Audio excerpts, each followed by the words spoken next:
I spent 6 years mourning my daughter. 6 years visiting the same grave every Sunday.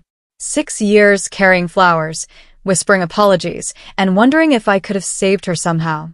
Everyone told me to move on. My ex-husband told me the funeral had given our daughter peace. The doctor's reports confirmed it. The death certificate confirmed it. The cemetery confirmed it. Then, on a cold October morning, everything changed. A little boy no older than 8 appeared beside my daughter's grave. He looked at the headstone, then at me, and whispered 7 words that destroyed my entire reality. Your daughter didn't die. She's still alive. My name is Sarah Mitchell. I'm 38 years old, and for the last 7 years, I've visited the same grave every month. The white headstone stood beneath an old oak tree in Rosewood Cemetery. Carved into the stone was the name of my daughter, Emma Mitchell. Every time I saw it, the pain returned like it had happened yesterday. That cold October morning seemed no different. I knelt beside the grave, placing fresh lilies against the stone. "Happy birthday, sweetheart," I whispered. Emma would have been 14. A sudden voice behind me made me freeze. "Your daughter didn't die." My heart nearly stopped. I turned around, but the little boy who had spoken was already running across the cemetery. He couldn't have been older than 9. Within seconds, he disappeared behind a row of trees. "Wait," I shouted. But he was gone.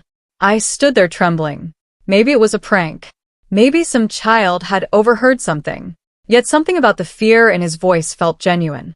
For the next 3 nights, I barely slept. The words replayed constantly. Your daughter didn't die. 7 years earlier, I had been deployed overseas with the army when I received the call that destroyed my life. A house fire. My daughter trapped inside. My husband, Daniel, had survived. Emma supposedly hadn't. By the time I returned home, everything was over. The funeral, the paperwork, the burial. Daniel handled it all. Grief swallowed us both. Within 2 years, our marriage collapsed and we divorced. Since then, I'd carried the loss alone. But now doubt had entered my mind. 3 days later, I returned to the cemetery. Then again the next day. And again. On the 5th afternoon, I finally saw him. The same little boy sat near a nearby bench reading a comic book. I approached slowly.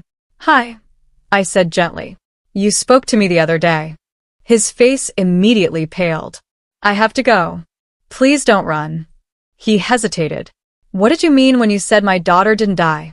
The boy looked around nervously. "My grandma had pictures." "What pictures?" "Pictures of a girl named Emma." My pulse quickened. Before I could ask another question, he pulled a photograph from his pocket and pushed it into my hand. Then he ran. I stared down at the image. A teenage girl stood beside a lake, smiling at the camera. My breath caught. The birthmark near her left eyebrow was unmistakable. The same birthmark Emma had carried since birth. The photograph looked recent. Far too recent. My hands shook as I stared at the impossible image. The next morning, I tracked down the address of the boy's grandmother. When she opened the door and saw the photograph, all color drained from her face. "Please," I said, "tell me the truth." The elderly woman sat silently for several moments before speaking. "Yes," she whispered. "I knew a girl named Emma." My heart pounded. "Who brought her to you?" With trembling hands, I showed her an old picture of my ex-husband. The woman's eyes widened. Then she quietly nodded. "Yes," she said. "That was the man." The woman invited me inside. Her small living room smelled of tea and old books. I sat across from her, clutching the photograph so tightly that the edges bent beneath my fingers. "My name is Margaret," she said quietly. "And before I tell you anything else, you need to know I never understood the whole story." I nodded. "Please, just tell me what you know."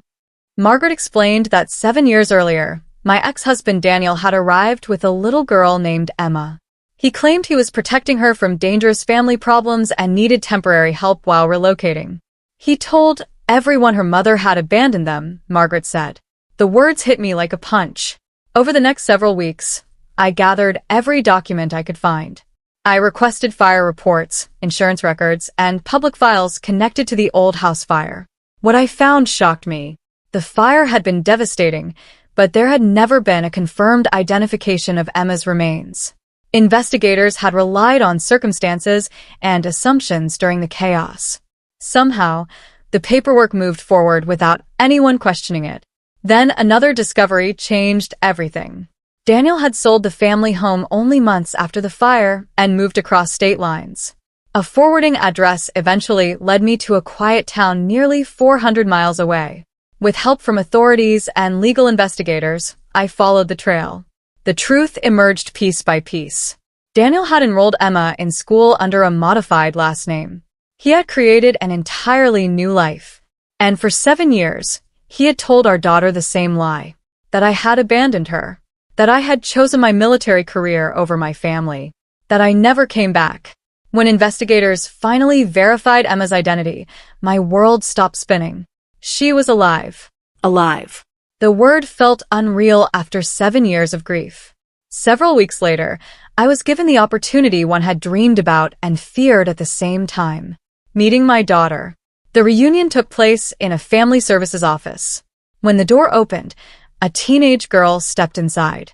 She looked taller than the child I remembered, but the eyes were exactly the same. For several seconds, neither of us moved. Then tears filled her eyes. Mom, my knees nearly gave out. I crossed the room and wrapped my arms around her. For the first time in 7 years, I held my daughter again. We both cried. I showed her the birthday cards I had written every year, the letters I never stopped writing, the photographs I carried during every deployment. Slowly, she began to understand. I had never left. I had never stopped loving her. The lies she had grown up believing started to fall apart. As the truth became public, Daniel's deception unraveled completely. Family members, friends, and community leaders learned what had happened. Investigators documented years of false statements and manipulation. The life he built on lies collapsed under the weight of facts. Months later, Emma and I returned to Rosewood Cemetery together. We stood before the grave that should never have existed. The little boy who had whispered those impossible words was nowhere to be seen. But because of him, my daughter stood beside me alive. I looked at Emma and smiled. Sometimes the smallest voice reveals the biggest truth.